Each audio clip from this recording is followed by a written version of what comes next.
السلام عليكم ورحمة الله تعالى وبركاته. مرحبا بكم معايا في حلقة جديدة في القناة ديالي، في قناة أطباق سهلة وبنينة. فاليوم غادي نوجد لكم الرغيفة اللي معسلة، فهي كتجي بنينة بزاف وزوينة. كيف ما غتشوفوا معايا المقادير ديالها ساهلين وما كيتعداوش 5 ديال الحاجات. فبسم الله على بركة الله غادي ندوزو دابا للمقادير. ففي المقادير تنحتاجو كاس ديال المزهر، كاس مخلط ديال الزبده والزيت، بيضه وحده، مايزينا، عندنا هنايا الدقيق حسب الخليط. غادي نشوفوا حتى نخلطوا المواد اللي جاريه، وعاد ديك الساعات غادي نخلطوا معاهم الدقيق والتزيين. غادي نحتاجوا الجنجلان والعسل. فبسم الله على بركه الله غادي نبداو. اذا غادي ناخذوا المواد السائله، غادي نحطوها. نبداو بالكاس مخلط ديال الزبده والزيت، نص ديال الزبده ونص ديال الزيت.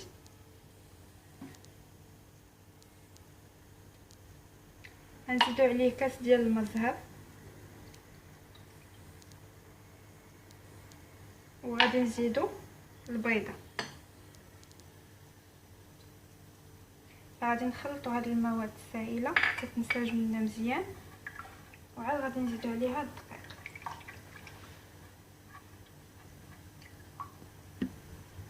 اذا دابا من بعد ما خلطنا المواد السائله غادي نبقاو نزيدو عليها الدقيق حتى نحصلوا على عجينه متماسكه شي شويه.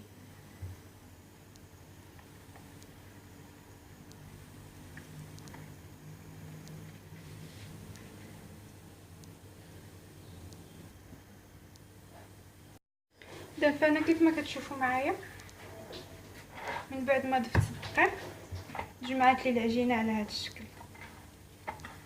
فهي ما كتحتاجش لا تفرك ولا حتى شي حاجه. تنخليوها ترتاح واحد شويه، وغادي نعاودو نتلاقاو باش نخدموها.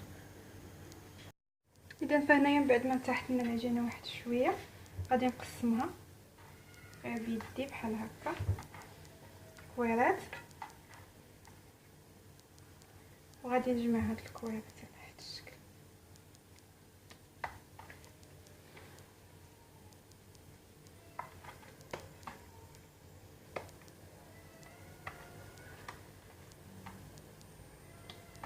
غادي ناخذ وحده اللي غادي نخدمها، وغادي نحط الباقي على جنب.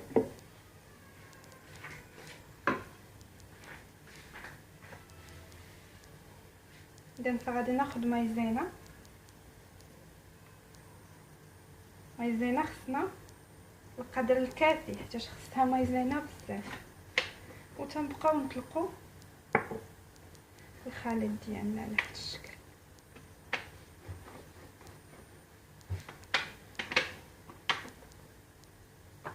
وكل ما نطلقوا نزيدوا مايزينا غادي تساعدها باش انها تولي رقيقه وباش تجينا مقرمشه من بعد ما نقليوها. غادي نبقاو نطلقوها تتولي لنا دقيقه.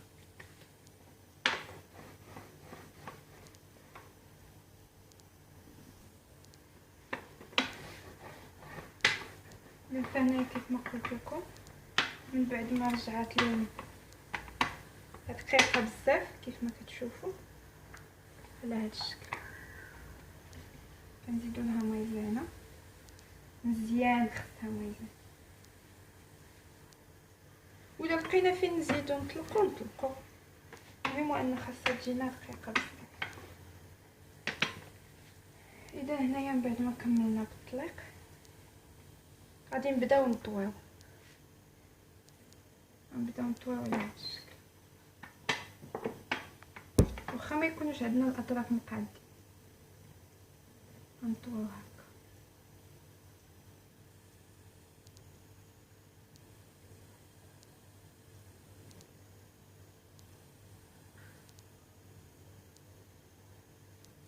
على هذا الشكل.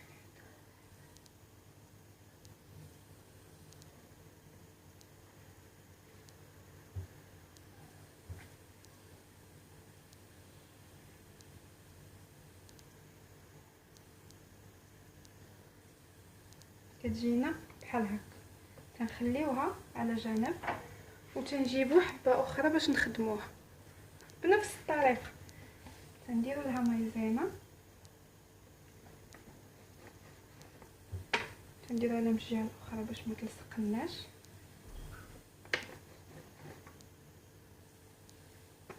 تنبقاو نطلقو حتى تنحصلو على صفيحه رقيقه بزاف بزاف.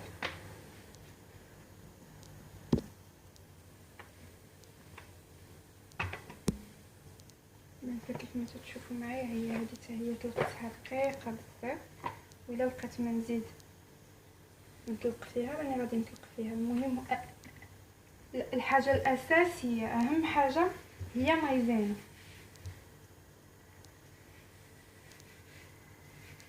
الا بغيتو تقولوا السر ديال هاد الوصفه هادي هو مايزينا بكثر. وتنطلق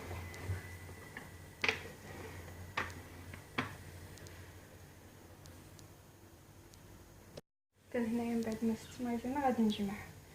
كنخلي فيها مايزينا في الوسط وتنجمعها. تنجمعها كيف ما جمعت الاولى. تنلويها على هذا الشكل.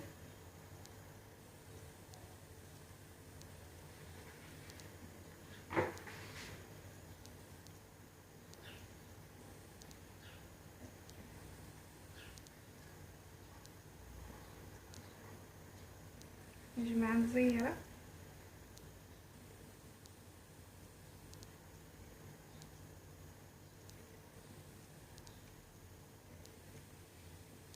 بحال هكا وتنكملوا الكميه ديال العجينه اللي عندنا كلها.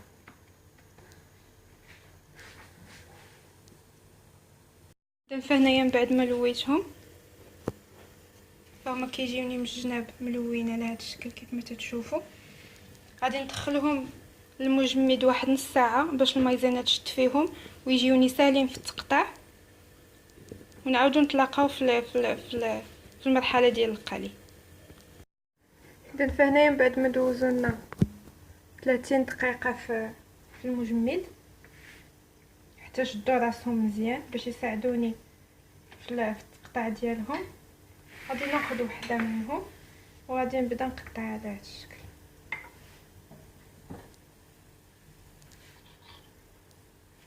نقدروا نديروا فيها شي شويه ديال المايزينا هكا ونقطع هكا. تبعوا معايا الطريقه والفيديو كامل باش تحصلوا على نتيجه المرغوب فيها.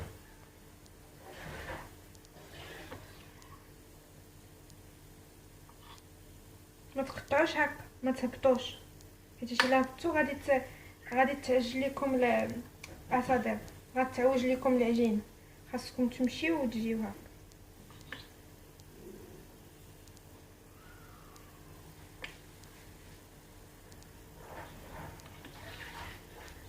كيف ما تشوفوا معايا تيجيو ملويين على هذا الشكل. وتنقطعوا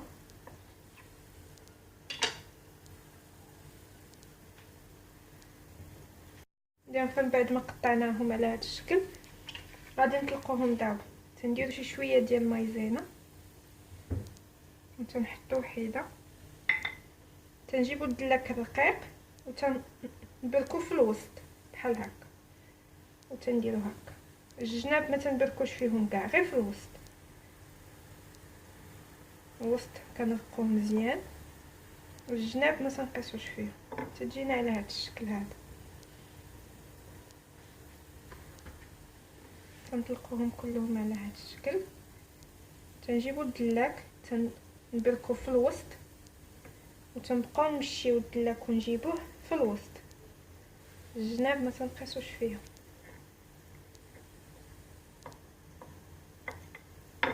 بحال هكا.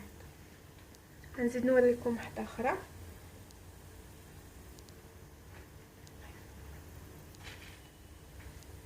تنديروا المايزينا حتى في الدلاك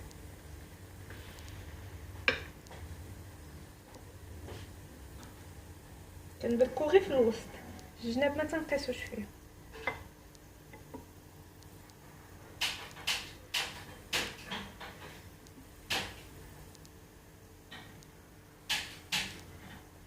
نديرو هكا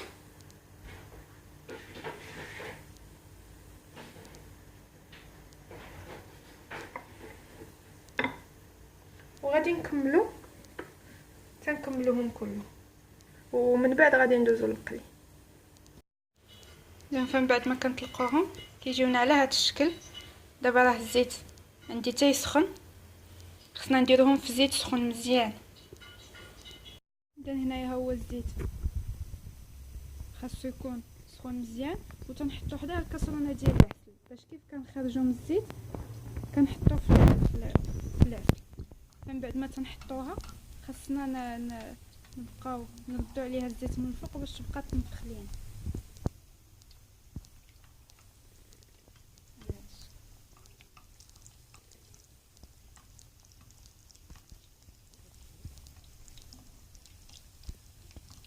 ضروري هاد القضيه ديال نردو عليها الزيت من الفوق.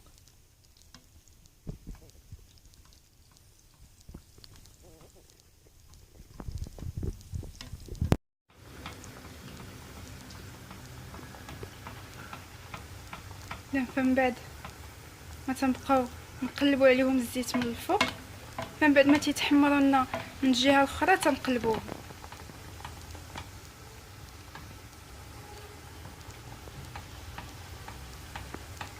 في هذا الاثناء راه العسل محطوط حدانا، ضروري خاصو يكون باش كيف نحيدوهم من الزيت نحطوهم في العسل. فكيف ما تشوفوا هنايا هما بداو تيتحمروا.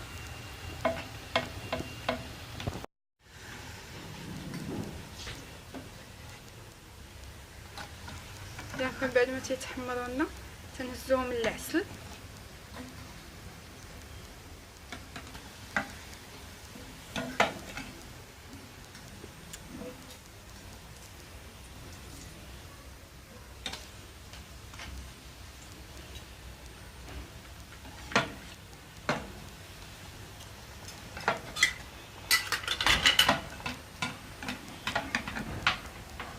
فكيف ما تشوفوا معايا هنايا هذا هو الطبق النهائي ديال الرغيفه ديالنا.